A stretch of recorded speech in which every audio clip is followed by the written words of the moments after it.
everyone, how you doing today? It's me, David, Jersey Boy Music. We're in the Beatles corner, talking about the Beatles 101. Today I'm gonna call this kind of like in a video in defense of this album. The album Beatles for Sale kind of gets a bad rap or bad rep.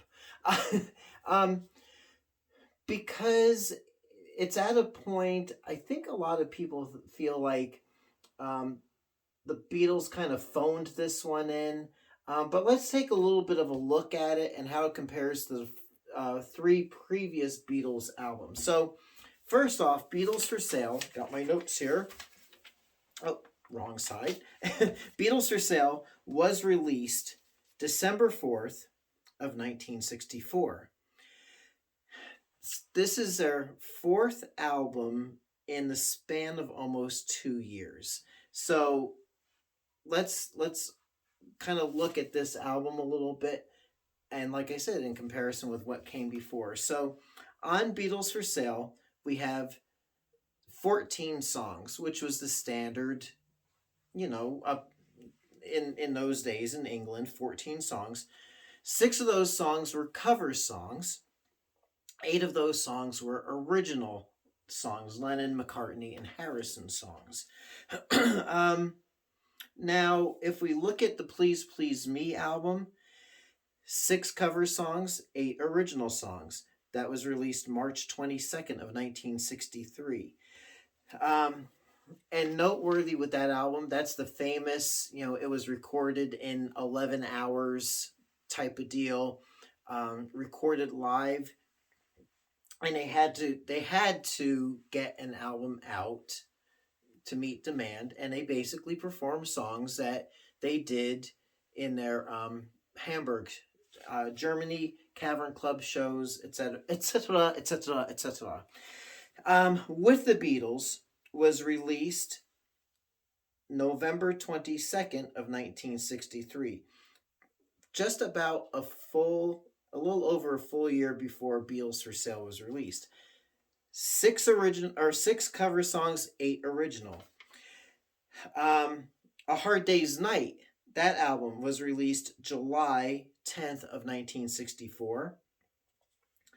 And all those were original Lennon and McCartney songs. They found the time they had to write the songs for the movie. Then they had songs left over that they wrote that were for the movie that didn't make the movie. So there's no room for covers, right?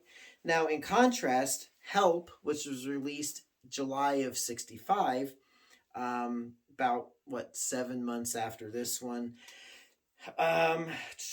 2 cover songs. The other 12 songs were Lennon, McCartney, and Harrison original songs.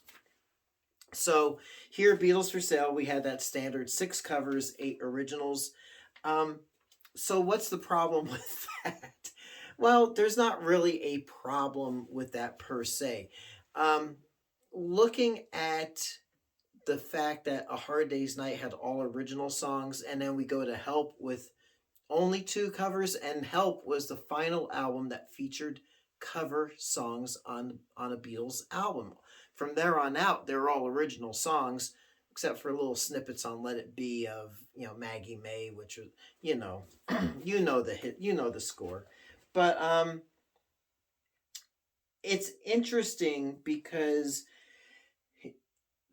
the original songs were so strong. We see that progression in the Beatles discography.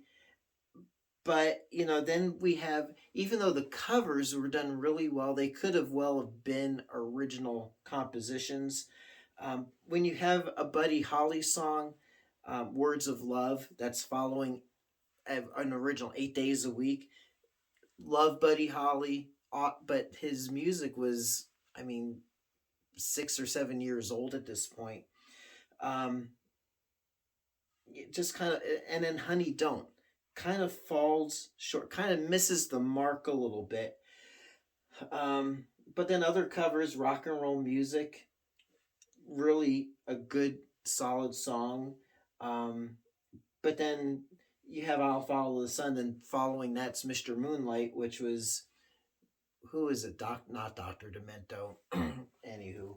Um, so, these songs, um, on this album, the cover songs kind of were starting to sound a bit more dated than the cover songs that were on Please Please Me and with the Beatles. So it felt like a bit of a step backwards. Now, if we took the majority of those originals, like what appeared on the Beatles' sixth album here in the United States, that made for a very solid album. Naysayers don't say anything nay. But all in all, my opinion of Beatles for Sale, it is actually one of, I'd say, one of my favorite Beatles albums just to kick back and listen to. In fact, after this video, I'm going to kick back and listen to it.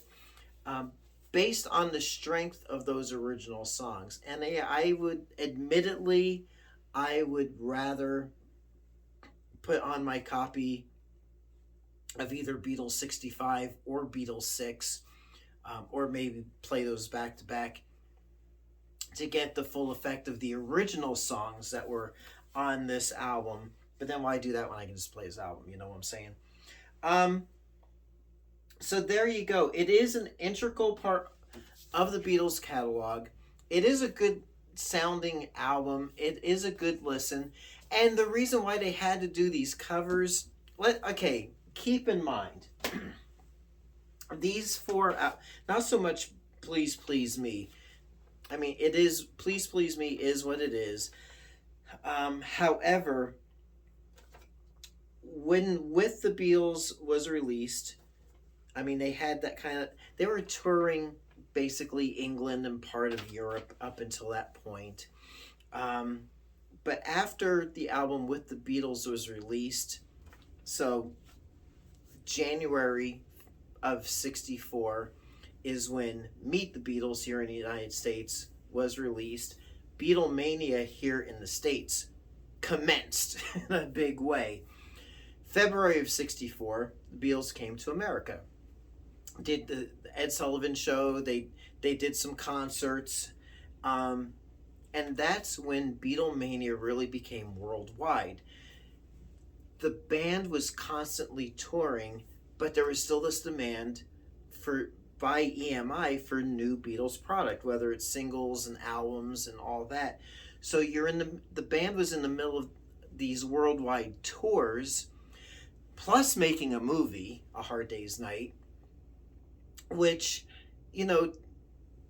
understandably would leave them pretty dog tired. And by the time came to record this album, they were pretty much depleted of original song ideas, especially knowing that their second movie was going to commence filming in 1965.